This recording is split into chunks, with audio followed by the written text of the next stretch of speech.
Imagine starting as a mere concubine, but one day you will sit on the throne, ruling China as its only female emperor. This is the untold story of Wu Zetian, the woman who defied all odds, rose to power, and left behind a legacy of both awe and fear. Imagine a world where the throne of the most powerful empire on earth was never meant for a woman, where for over 2,000 years the very idea of a female emperor was unthinkable, almost a crime against tradition itself. And yet, one woman not only claimed that throne, but held it with such authority, brilliance, and cunning that her name is still whispered with awe and controversy to this very day. Her name was Wu Zetian, born in the year 624 CE, in the heart of the Tang dynasty, an era of poetry, trade, and dazzling culture. Wu was never supposed to become ruler. She was just one of many young women brought into the imperial court, expected to serve, to smile, and to remain in the background. But history has a way of bending for those with vision. Wu was not content to simply exist in the shadows. She would rise, step by calculated step, from a low-ranking concubine to the empress consort, and eventually to the emperor of China herself. Yes, emperor, not empress in the ceremonial sense. Wu Zetian claimed the very title reserved for men, rewriting the rules of the game entirely. And in doing so, she shattered centuries of patriarchal tradition. But here's the twist. Her journey was not a clean, noble march to greatness. It was a tangled web, woven with love affairs, political rivalries, betrayals, and an ambition that some saw as divine destiny, and others as ruthless hunger for power. What kind of person looks at a system designed to keep them powerless and says, "I will master it"? How far would you go if the throne of the world's most advanced civilization was within reach? Would you compromise your morals, risk your life, challenge an empire? Wu Zetian's reign, from 690 to 705 CE, would become one of the most fascinating chapters in Chinese history. She ruled with intelligence, but also with an iron will. She patronized the arts, supported Buddhism, and expanded the empire's influence. Yet, she was also accused of purges, manipulation, and eliminating anyone who dared stand in her way, sometimes even her own family. Some see her as a visionary leader ahead of her time, a champion of merit over birthright. Others remember her as a cunning tyrant who would stop at nothing. But whether saint or sinner, there's no denying she changed the face of Chinese history forever. And that's where our story begins. In the candlelit halls of the Tang dynasty, where whispers of rebellion and romance drift through the air, where loyalty is bought and sold, and where one woman will play the most dangerous game in the world and win. So, settle in. Because over the next few moments, we're stepping into a world of silken robes and steel-edged ambition, a world where the boundaries of love, loyalty, and power will be tested to their breaking point. This is the rise of Wu Zetian, the unprecedented empress who became more than a legend. Long before Wu Zetian was feared and respected as China's only female emperor, she was simply a girl with eyes that missed nothing, and a mind that refused to accept limits.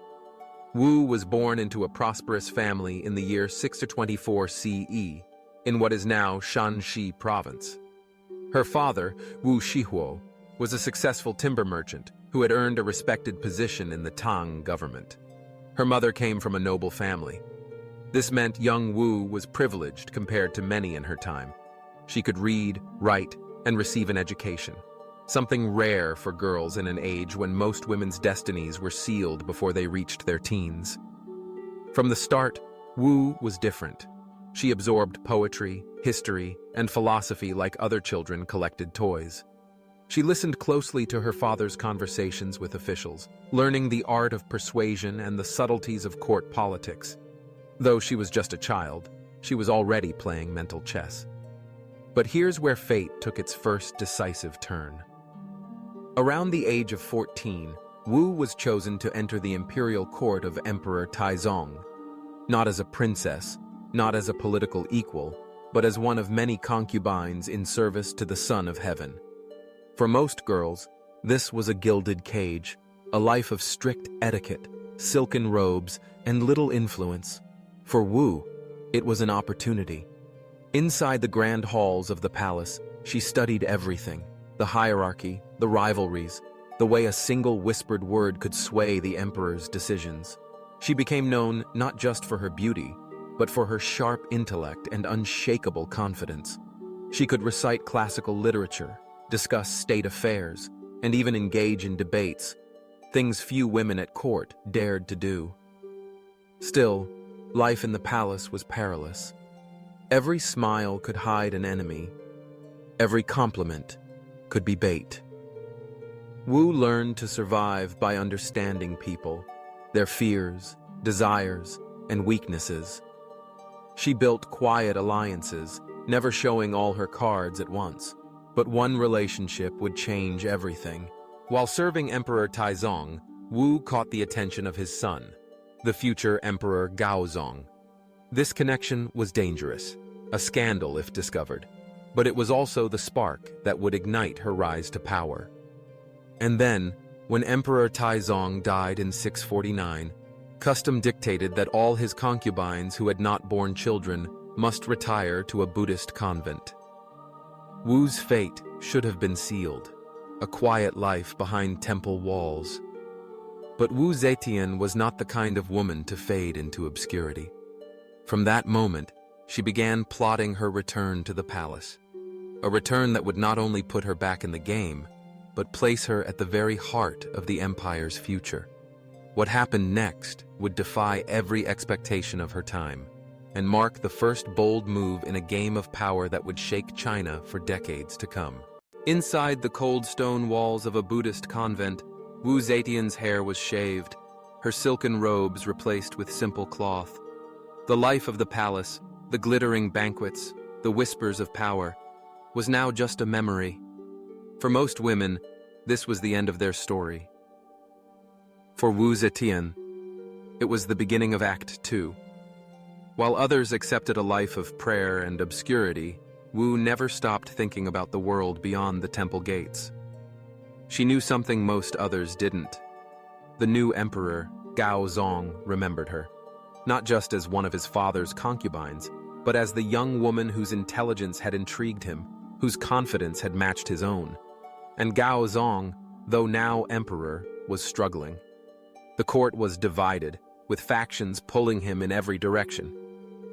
His wife, Empress Wang, held influence, but she lacked the force and cunning to truly command the palace.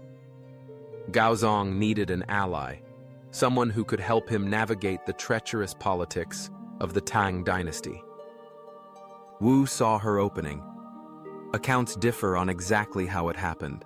Some say Gaozong visited the temple and rekindled their connection. Others whisper that Empress Wang herself invited Wu back, hoping to use her against another rival. Whatever the truth, Wu returned to the palace not as a forgotten nun, but as a concubine of the emperor himself. And from the moment she stepped back inside those palace gates, she played her role flawlessly. She became Gaozong's confidant, listening, advising, and winning his trust completely. She studied the weaknesses of her rivals, especially Empress Wang, and waited for the right moment to strike. That moment came in a way both shocking and calculated. Wu gave birth to a daughter, a princess beloved by Gaozong. But when the baby suddenly died under mysterious circumstances, suspicion fell on Empress Wang.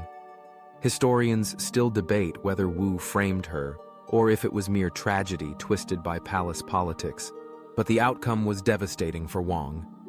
Gaozong, enraged, stripped Empress Wang of her title. In her place, he elevated Wu Zetian to the position of Empress Consort, the most powerful woman in the empire. It was a stunning reversal of fate, from convent exile to the highest female rank in the land. But for Wu, this was not the destination, only another step.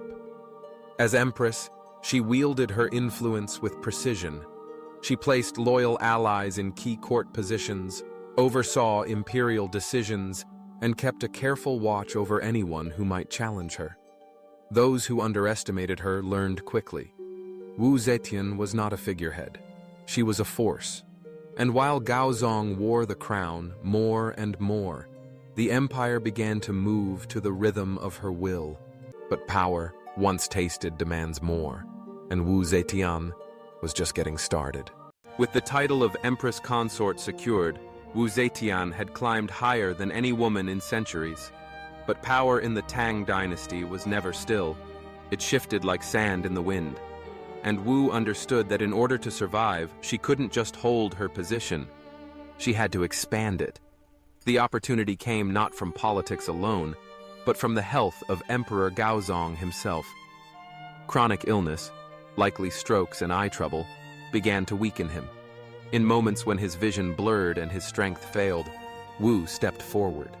At first, she merely assisted, reading reports, relaying orders. But soon, ministers realized they weren't just reporting to the emperor, they were reporting to her. What began as help quickly became habit. When Gaozong was too ill to attend court meetings, Wu presided in his place, seated beside the imperial throne, issuing decrees, answering petitions. It was a sight that shook the foundations of tradition. A woman, openly sharing in the emperor's authority. And she didn't waste the chance. Wu promoted talented officials regardless of their noble birth, favoring loyalty and competence over lineage. She strengthened the imperial examination system, giving rise to a new class of scholar officials who owed their positions to her. Each appointment was another thread in a vast web of influence, binding the empire tighter under her hand. Of course, the old aristocracy bristled. They saw her as an intruder, a threat to the order that had kept men like them in power for generations. Whispered accusations of cruelty and manipulation spread through the court. But Wu had learned long ago that whispers were just another battlefield. When opponents became too bold, they found themselves stripped of titles, exiled, or facing charges that ended in execution. Some called her ruthless. She called it necessary. In the Tang court, mercy to your enemies was often just an invitation for your own destruction. And Gaozong? Far from resenting her influence, he relied on it. Together, they became a rare sight in Chinese history, a ruling pair with decisions made jointly, the emperor's seal sometimes placed on edicts she had drafted. To the public, she was still Empress Consort. To those within the palace, she was already something far greater. Yet for Wu, co-ruling was never the final chapter. She knew that as long as she ruled through Gaozong, her power would always be borrowed, vulnerable to his illness, his death, or the schemes of those waiting to replace her. If she wanted to shape China's future on her own terms, she would have to do the unthinkable, seize the throne outright. It was a move that no woman in over 2,000 years had dared. The risk was staggering. But for Wu Zetian, risk was the air she breathed. In the years ahead, she would turn co-rulership into total domination and crown herself Emperor of China, and the world would never see her the same way again. By the late 680s, Wu Zetian was no longer just the emperor's wife. She was the beating heart of the Tang court. Ministers came to her for decisions. Provincial governors sent their reports with her name at the top. Even the common people spoke of her as the one truly running the empire. But fate had one more turning point to offer. In 683, Emperor Gaozong's health, long fragile, gave way entirely. He died, leaving the throne to their eldest son, Emperor Zhongzong. On paper, Wu was now the Empress Dowager, the mother of the emperor, a position of honor. In reality, she was the regent, holding all the reins of power while her son was meant to rule. But Zhongzong, young and eager, began to make decisions of his own. And worse, decisions Wu didn't agree with. One of his earliest acts was to promote his wife's family, granting them high offices. To Wu, this was dangerous, a rival power base forming under her nose. Her response was swift and absolute. She deposed her own son, replacing him with his younger brother, Emperor Ruizong, a boy far more willing to let her govern. Now Wu ruled openly as regent, issuing orders in her own name. The empire in all but title was hers, and yet, the title still mattered.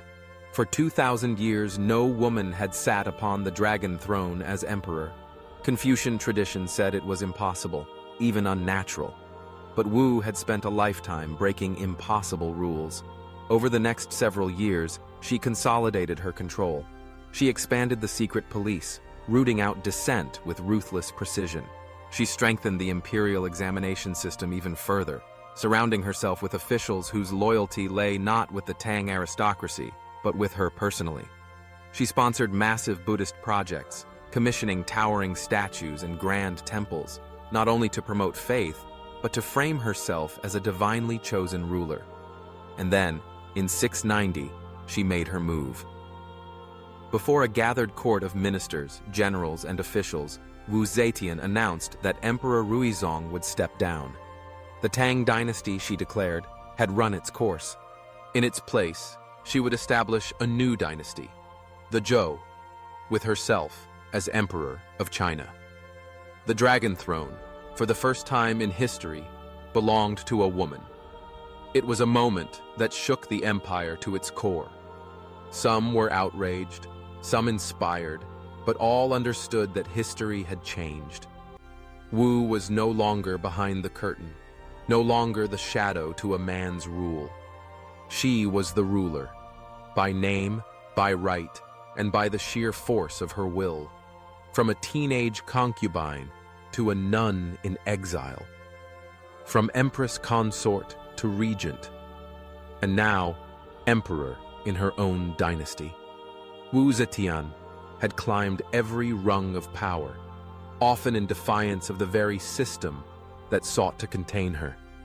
But the throne is never a safe place to sit. And as emperor, Wu would face storms greater than any she had weathered before.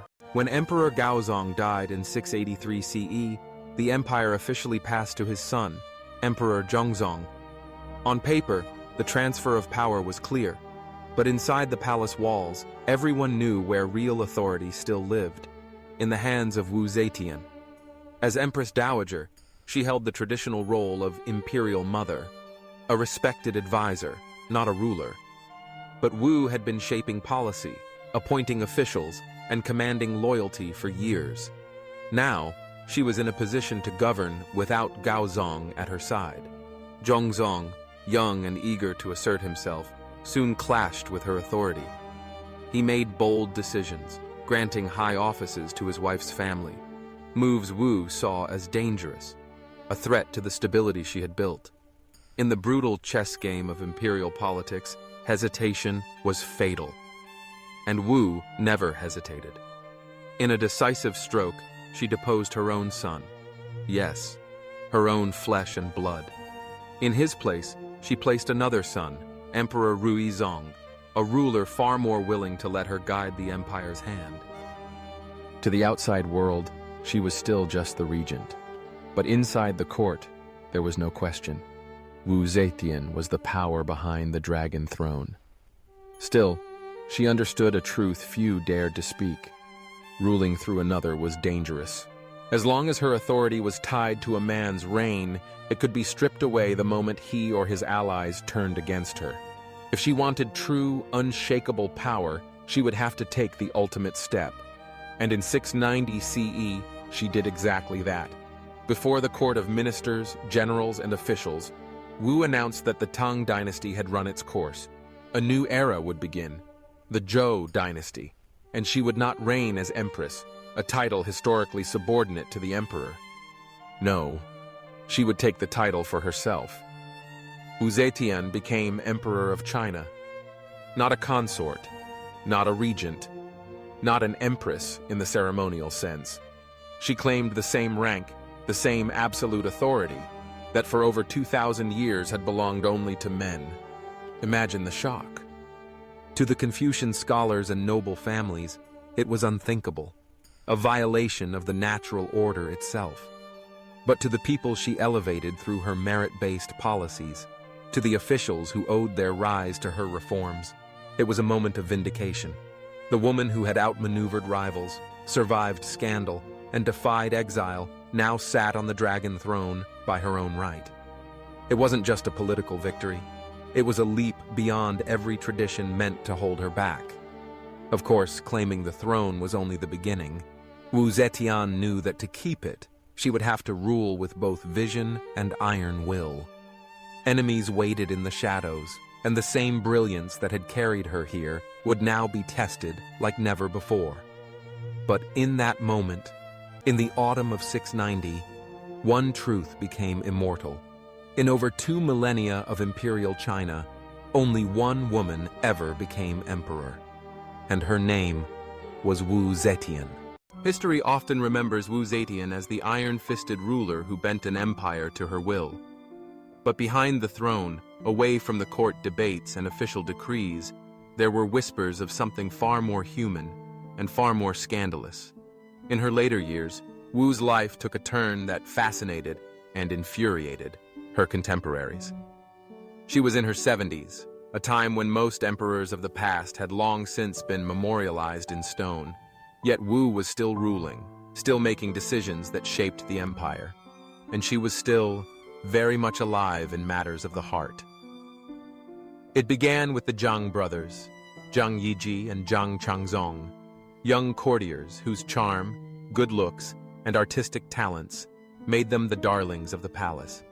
Some said they sang beautifully, wrote poetry, and could play the zither with a grace that made even seasoned ministers pause. Others claimed their greatest talent was knowing exactly how to please the emperor. In this case, Wu Zetian herself. To the court, the sight of a powerful, aging ruler taking handsome young companions was both shocking and, for some, oddly admirable. These relationships blurred the line between romance and politics. The Zhang brothers weren't just lovers.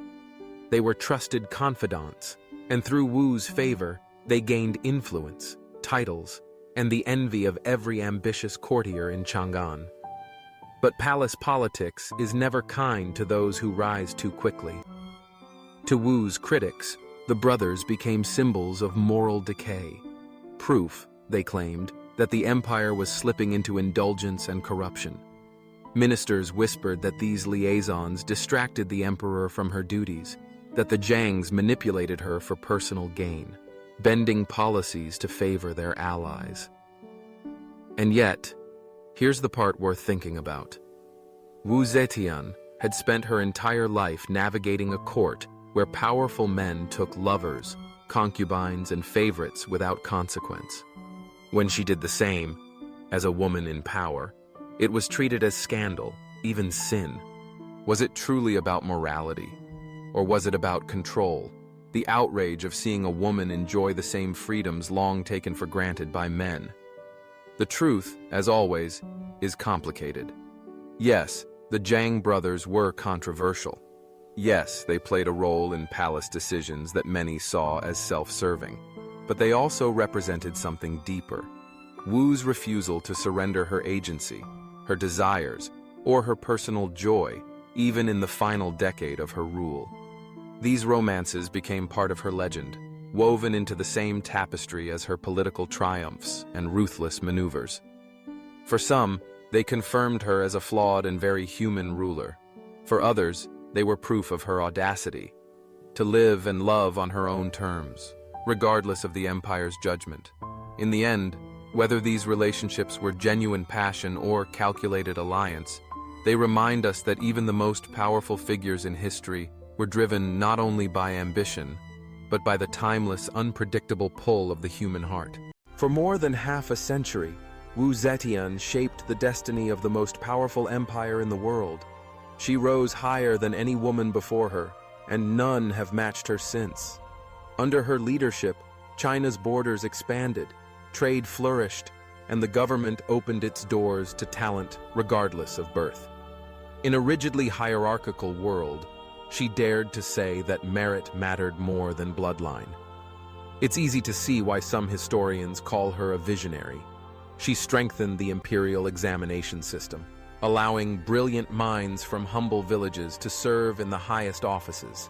She championed Buddhism, not only as a faith, but as a political tool that united diverse regions under a shared cultural vision. And she left behind monuments, temples, and reforms that outlived her own dynasty.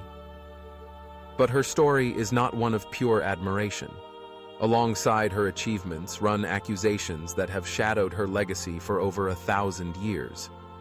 Critics, both in her time and long after, accused her of manipulation, of ruthless purges against political enemies, and even of using the secret police to eliminate rivals.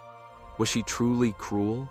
Or was she simply playing the same unforgiving game of imperial politics that every emperor before her had played, but being judged more harshly because she was a woman?